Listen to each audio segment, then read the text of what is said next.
Okay, now that we got the grab and control up, now we're going to demonstrate it. So it's going to be hanging there, and again, however height you put it at, it's going to depend on the level of athletes you're working with. If we're working with much taller players, you probably would want to fix it somehow to the top or up higher to the backboard. You could do that as well. Again, it's going to depend on what you have in your gym, what your situation is there. So the idea is you jump up, you grab and chin the ball. If you don't squeeze that basketball, it's going to go flying out of your hands. So there's a great thing it is really good for, is to get kids to learn to squeeze that ball right away and get low with it. And now I can pivot and bring it over my head. So again, we get it, we chin it, we win it, pivot, be strong with the ball, let it back up,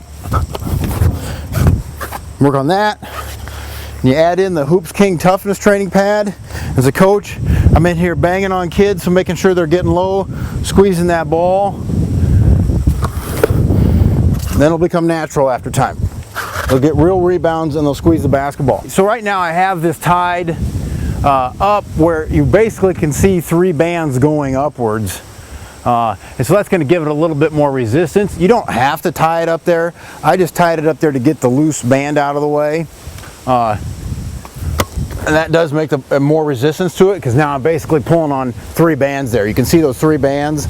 I'm pulling on 3 bands. That's more resistance than if I just loop it through and let that up.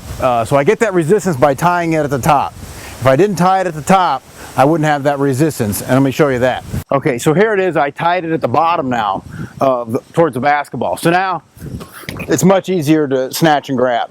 Not near as much resistance. I can pivot. I can stretch it a little bit more than I could before, so I can move. But in general, right around here is where you're going to want to stretch it to. You're not going to want, you're not taking it to the free throw line. If you take the ball to the free throw line on that, you're going to be in trouble. It's going to break. You generally don't want to stretch any resistance band more than 3 times its resting length. Here we go. We're pivoting, we're chinning it. Great for rebounding. That's the grab and control rebounder.